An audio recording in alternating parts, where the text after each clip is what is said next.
Hello, welcome to Mister Biology Academy. आज हम लोग बीएससी बॉटनी थर्ड सेमेस्टर का थर्ड लेक्चर डिस्कस करेंगे। ठीक है, पिछले वीडियोज़ में हम लोगों ने आर्टिफिशियल एंड नेचुरल क्लासिफिकेशन को डिटेल में समझा था।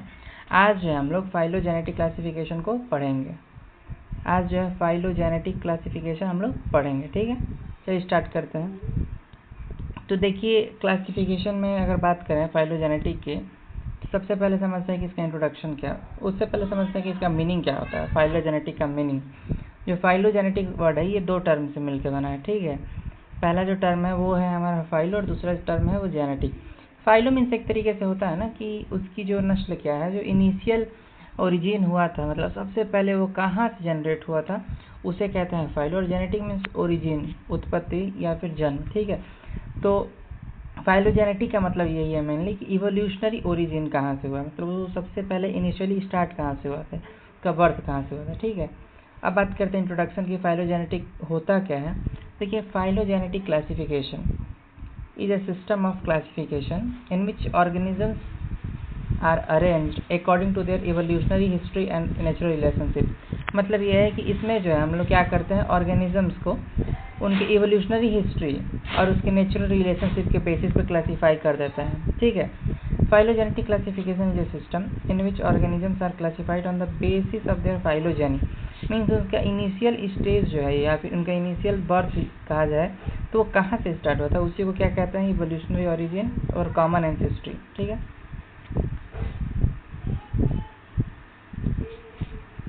अब समझते हैं कि इसका हिस्ट्री, कि ये इसकी हिस्ट्री के बारे में क्या है। जो आइडिया है फाइलोजेनेटिक क्लासिफिकेशन का वो मेनली डार्विन के, चार्ल्स डार्विन ने एक थ्योरी दी थी, थ्योरी ऑफ इवोल्यूशन, उसके बेसिस पर बेस्ड है। ठीक है, उसमें क्या हुआ था कि जब डार्विन अपनी स्टडी कर रहे थे तो many botanist try to arrange plant according to their evolutionary relationship. मतलब जब वो स्टडी कर रहे थे तो बहुत सारे साइंटिस्ट क्या सोचे ना कि प्लांट्स को क्लासीफाई करते हैं किसके बेसिस पे, इवोल्यूशनरी रिलेशनशिप के बेसिस पे। और इम्पोर्टेंट सिस्टम उन्होंने दिए जिसमें हमें एंगुलर एंड प्रांटल सिस्टम को पढ़ना है, एपीजी सिस्टम को भी पढ़ना है, और ये अलग से दो एग्जाम्पल है, हचिसन सिस्टम एंड क्रोन्किस्टो सिस्टम। ठीक है, इसका आधार क्या था ये समझते हैं कि इसका किस आधार पर फाइलोजेनेटिक क्लासिफिकेशन रखा गया था। देखिए, पहली इवोल्यूशनरी हिस्ट्री, उसकी इवोल्यूशनरी हिस्ट्री क्या है, कॉमन एंसेस्ट्री, मतलब उनके जो पूर्वज हैं उसमें क्या कॉमन है, फॉसिल्स, उनका जो फॉसिल्स है, पैलेंटोलॉजिकल स्टडी जिसे कहते हैं, उनके बेसिस पे कि हमारा फाइलोजेनेटिक क्लासिफिकेशन हुआ। उसके बाद मॉर्फोलॉजिकल कैरेक्टर कैसा है, तो मॉर्फोलॉजिकल कैरेक्टर में क्या होता था कि ऊपरी ऊपरी उनके जो मतलब ऊपरी ऊपरी जो कैरेक्टर्स हैं जो दिखाई देते थे वो कहते थे। एनाटॉमिकल कैरेक्टर क्या था, इंटरनल कैरेक्टर उनका क्या था। ठीक है, embryological, cytological, biochemical and molecular character, मतलब ये सारे 9 बेसिस है जिसके बेसिस पे क्या हुए कि हम लोगों ने क्लासिफिकेशन फाइलोजेनेटिक में किया। और इन सब को जो है हम लोगों को एक बार डिटेल में पढ़ना है आगे की वीडियोज़ में। ठीक है, कैरेक्टरिस्टिक की बात करें कि इसमें कैरेक्टरिस्टिक क्या होता है।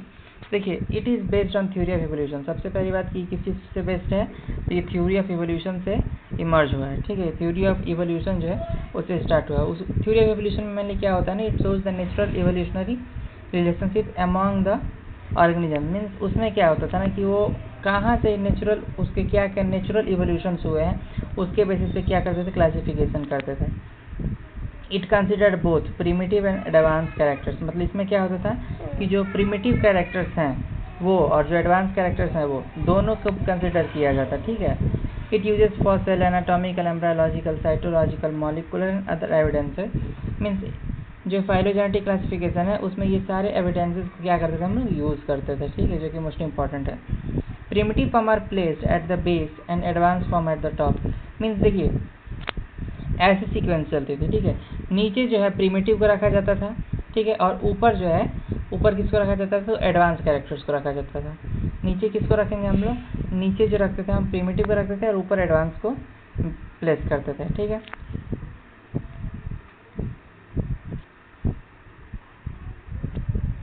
अब कुछ टर्म है वो समझ लेते हैं। फाइलोजेनी क्या है, तो इवोल्यूशनरी डेवलपमेंट को फाइलोजेनी कहते हैं। ठीक है, क्लेडिस्टिक्स क्या होते हैं, तो फाइलोजेनी के स्टडी को क्लेडिस्टिक्स कहते हैं। क्लेड अनकॉमन एंसेस्टर, क्लेड क्या होता है, group of consisting of ancestor and it's all descendants. Means जो है एक एंसेस्टर उसके सारे मतलब कि वंशज।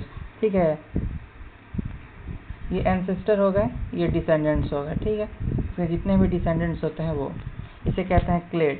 Common ancestral form from which a group derived, मतलब कॉमन एंसेस्टर मीन्स ये होता है कि जो एंसेस्टर्स है वो किस ग्रुप से जो है उत्पत्ति हुई है उनकी, उसे कहते हैं कॉमन एंसेस्टर्स। अब प्रिंसिपल की बात करें कि जो हमारा फाइलोजेनेटिक क्लासिफिकेशन उसका प्रिंसिपल क्या है, तो classification is based on the natural evolutionary relationship organism arranged according to sequence of evolution. Primitive organisms are placed at the lower level, advanced organisms are placed at the higher level. The aim is to show evolutionary pathway of the plant। देखिए ये सब मैंने explain कर दिया अभी पीछे के slide में, ठीक है। तो ये यहाँ पे लिखने का क्या मतलब है आपको समझ में आ रहा होगा। देखिए आप लोग जो है ग्रेजुएशन स्टूडेंट्स हैं, ठीक है, तो ग्रेजुएशन स्टूडेंट्स क्या करते हैं, ग्रेजुएशन स्टूडेंट्स को आंसर्स लॉन्ग लिखने होते हैं, तो ठीक है, अलग अलग सेक्शंस में जो है हमें क्या करना है, एक्सप्लेन करना है। तो अब ये बेसिस था, ठीक है, उसके बाद ये कैरेक्टरिस्टिक फीचर्स थे, तो आप एक हेडिंग बना के कैरेक्टरिस्टिक लिख सकते हैं, ठीक है, कैरेक्टरिस्टिक लिख सकते हैं, एक नेक्स्ट हेडिंग बना के उसका प्रिंसिपल भी उसमें एक्सप्लेन कर सकते हैं, ठीक है। चलिए अभी इंपॉर्टेंस की बात करें तो इंपॉर्टेंस में क्या होता है, तो देखिए इंपॉर्टेंस में मेनली क्या होता है, it helps and understand evolutionary history of plant, it reveals natural relationship. पिछले वीडियो में हम लोग डिटेल में समझा था कि नेचुरल रिलेशनशिप क्या है। It is very helpful in the study of plant evolution, मतलब इसमें क्या हेल्पफुल रहता है, प्लांट एवोल्यूशन को स्टडी करना बहुत ही आसान हो जाता है। It is useful in plant breeding and genetic studies, मतलब कि जो हमारा फाइलोजेनेटिक क्लासिफिकेशन है इसे प्लांट ब्रीडिंग मीन्स प्लांट की ब्रीडिंग कराना और उसकी जेनेटिक स्टडी में भी बहुत सारा हेल्प हो जाता था। It provide scientific and natural classification, इसके हेल्प से मतलब मोस्ट साइंटिफिक एंड एक्सेप्टेबल कहा जा सकता है कि क्लासिफिकेशन मिली थी उस टाइम पे, ठीक है, और ये नेचुरल क्लासिफिकेशन का भी एक साइंटिफिक एग्जाम्पल था। अब अगर एक फ्लो चार्ट के बेसिस में हम लोग समझें, तो देखिए फ्लो चार्ट के बेसिस पे अगर समझते हैं तो देखिए कॉमन एंसेस्टर, उसमें कुछ वेरिएशन होते हैं, ठीक है, उसके बाद उसका नेचुरल सिलेक्शन हो जाता है। नेचुरल सिलेक्शन मीन्स जो है कहा जाएगा कि जैसे कि ये एक हमारा इन्वायरमेंट है, ठीक है, इस एनवायरनमेंट में पहले जो टेम्परेचर था वो था मान लीजिए कि 35 डिग्री, पहले टेम्परेचर था वो था क्या 35 डिग्री, ठीक है, 35 डिग्री सेल्सियस, ठीक। इसके बाद क्या हुआ कि आफ्टर पीरियड ऑफ टाइम, मतलब कुछ समय के बाद क्या हो गया कि टेम्परेचर जो है ना, ये टेम्परेचर 35 से बढ़ के हो गया 54, ठीक है, और इसमें बहुत सारे ऑर्गेनिजम्स है, ठीक है, जो कि सर्वाइव कर रहे थे कितने में 35 पे। तब अब समझते हैं कि अब इसके बाद क्या हुआ, इसके बाद हुआ क्या कि जैसे ये इन्वायरमेंट था, अब जो है टेम्परेचर मान लीजिए 53 हो गया, 53 डिग्री सेल्सियस, तो मान लीजिए पहले 50 थे ऑर्गेनिजम्स, ठीक है, अब उसमें से ना मान लीजिए कि 40 मर गए। अब क्यों मर गए, क्योंकि वो अपने को उस इन्वायरमेंट के लिए ढाल नहीं पाए, उसे कहते हैं नेचुरल सिलेक्शन। उसके बाद इवोल्यूशन हुआ, इवोल्यूशन मीन्स उनमें से जो भी मर चुके थे, जो सर्वाइव नहीं कर पाए, उसके बाद जो सर्वाइव कर गए तो वो इवॉल्व किए, ठीक है। उसके बाद नई स्पेसीज का फॉर्मेशन हुआ।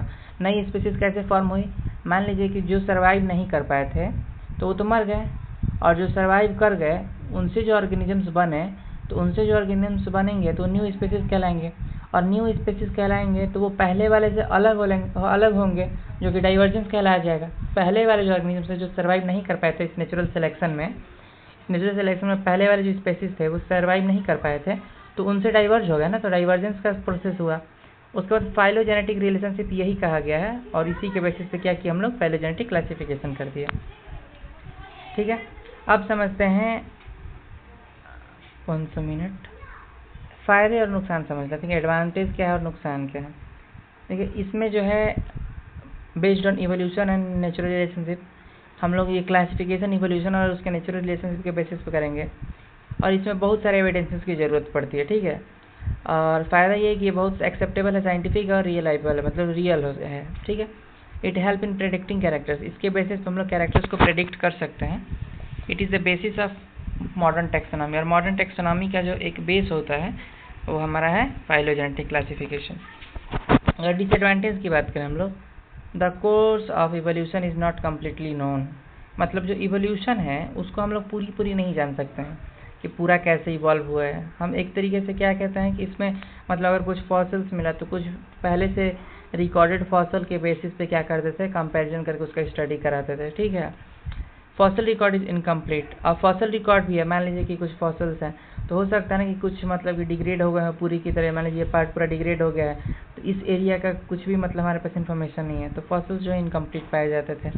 ठीक है, it is difficult to determine an exact evolutionary line, थोड़ा मुश्किल हो जाता था एग्जैक्ट एवोल्यूशनरी लाइन को पकड़ना। It is time consuming and complex, और ये जो सिस्टम है टाइम कंज्यूमिंग है और कॉम्प्लेक्स भी है।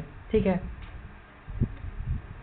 अब जो है अब इसके एग्जांपल्स को समझते हैं। तो एग्जांपल्स में तो मैं बताया कि आगे पढ़ेंगे हम लोग डिफरेंसेस समझते हैं नेचुरल और artificial, natural and phylogenetic classification पे। ठीक है, तो देखिए ध्यान से समझिएगा।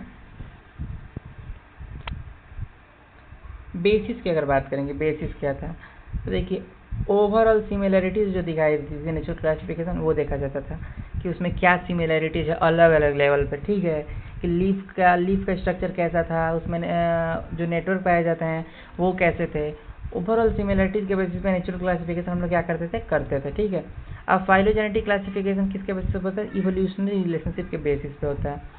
अब नेचर की बात करें तो नेचुरल क्लासिफिकेशन का जो नेचर है वो कैसा है, स्टैटिक है। क्यों स्टैटिक है, क्योंकि वो पहले से बेस्ड है, प्रेजेंट है कैरेक्टर्स। ठीक है, लेकिन जो फाइलोजेनेटिक है ये एक तरीके से कहते हैं कि डायनेमिक है, क्योंकि ये चेंज होता रहेगा। इवोल्यूशनरी हिस्ट्री के बेसिस पे ये क्या होता रहेगा, चेंज होता रहेगा। एविडेंस की अगर बात करें तो मेनली जो है नेचुरल में एविडेंस क्या होते थे, मॉर्फोलॉजिकल होते थे, जबकि जो है हमारा जो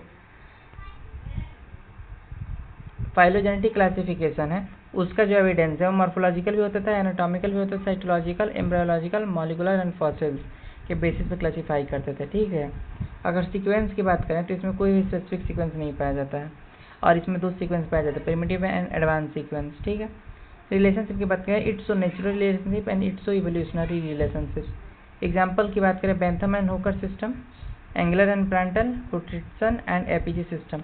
इसमें से हमें पूरे में से ना 3 को डिटेल में पढ़ना है, एक बेंथम एंड हुकर को, एक एंगलर एंड प्रांटल को, एक एपीजी को। ठीक है, तो आई होप आप लोगों की वीडियो समझ में आया होगा। तो अगर वीडियो अच्छी लगी तो वीडियो को लाइक करें, चैनल को सब्सक्राइब करें। Thank you.